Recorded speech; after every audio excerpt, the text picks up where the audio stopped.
Hey there, it is Ryan Seacrest with you. Do you want to make this summer unforgettable? Join me at Chumba Casino. It's this summer's hottest online destination. They are rolling out the red carpet with an amazing welcome offer just for you. So don't wait. Dive in now and play hundreds of social casino games for free. Your chance to redeem real prizes is just a spin away. Care to join me? Sponsored by Chumba Casino. No purchase necessary. VGW Group. Void where prohibited by law. 18 plus. Terms and conditions apply. Time now for sports on 104.7 The Cave. Here's Ned Reynolds. Mike the intern, Ned Reynolds in the studio. It's Monday, back to work. I thought it was pretty interesting the way they closed out those Olympic Games in Paris. Tom Cruise snatching the torch and driving off to L.A.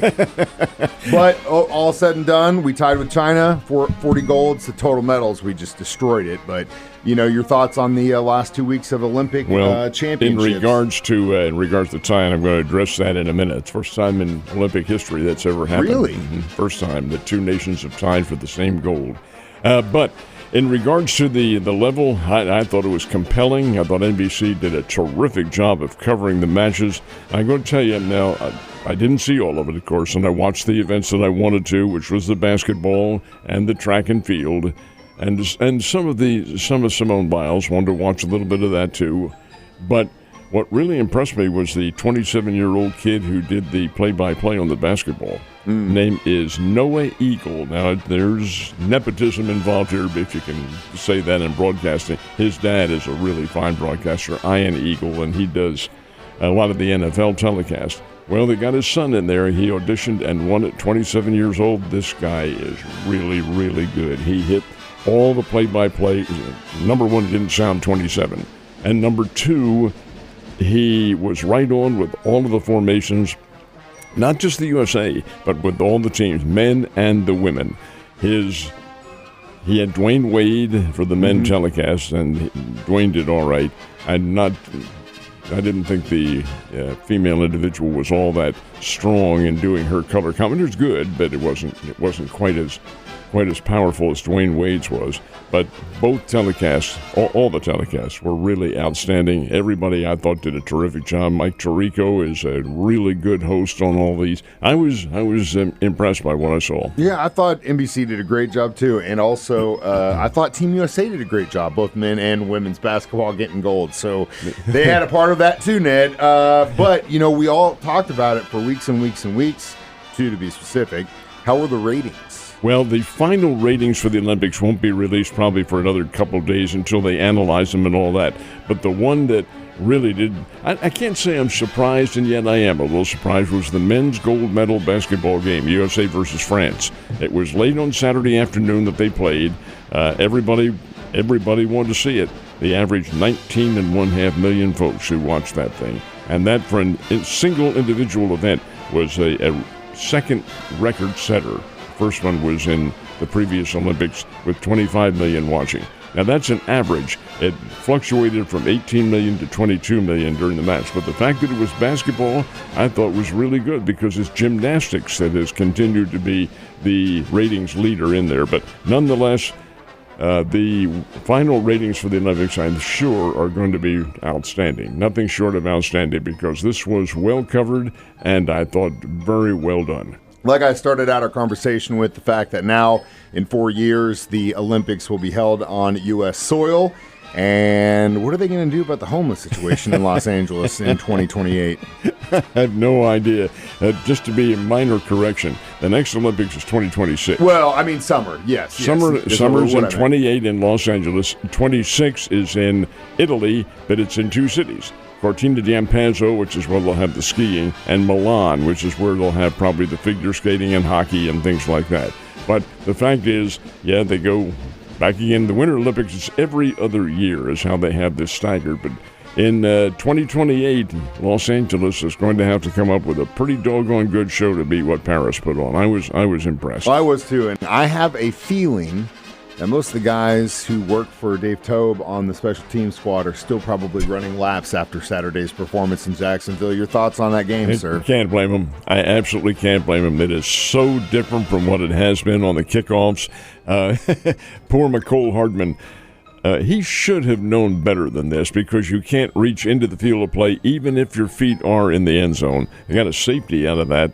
And, the final score is 26-13. The safety didn't make any difference, but he comes up looking pretty lame on that one. Should have known the rules a little bit better. You can't really, though, Mike, make a judgment on anything you saw because of the influx of new players in, changing everybody around. We had Patrick Mahomes for one series, and he took the team right down the field, got a field goal out of it.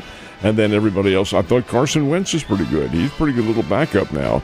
And the whole team played hard and tough football. But we talked about this on our pregame show. You can have the interchanging of players. Here's Marquise Brown, one of the top receivers. He's out probably through the opening game.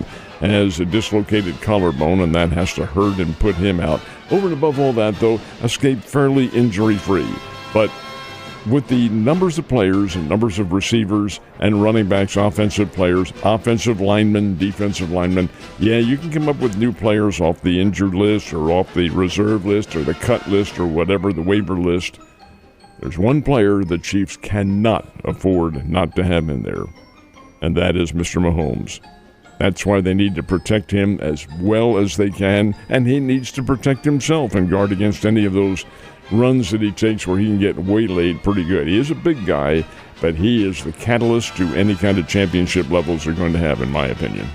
Yeah, and you can tell as soon as that one drive was over, Carson Wentz was right back in there. So, yeah, interesting situation. At the end of the day, it is preseason, and don't get all freaked out just yet. We got a long way to go before that happens. All right, Cardinals and the Royals had a series in Kansas City, and it's probably a good thing they didn't play on Sunday because the Royals would have probably won. Throw the computers in the rubbish heap. No baseball on Sunday? What is this? Well, it's the computer is what it is. There were two games in the Cardinals-Royals series, and the computer is the one that makes all the decisions. The computer does not have a heart nor a soul, folks. It's simply mathematics and how things work. Scheduled them for Friday and Saturday and gave both teams Sunday off. Heresy. Absolute heresy. Why Major League Baseball didn't see this and give them Saturday off or give them Friday off. But you have to have a game on Sunday. Kansas City 1-1, St. Louis 1-1 of the two games. St. Louis has a tough chance, let me put it that way, of making the playoffs. Kansas City has a very good chance of making it. The Royals are going to go to Minnesota to play the Twins. The Cardinals are on the road to play the Cincinnati Reds. Springfield Cardinals did play last night, and here is a real anomaly.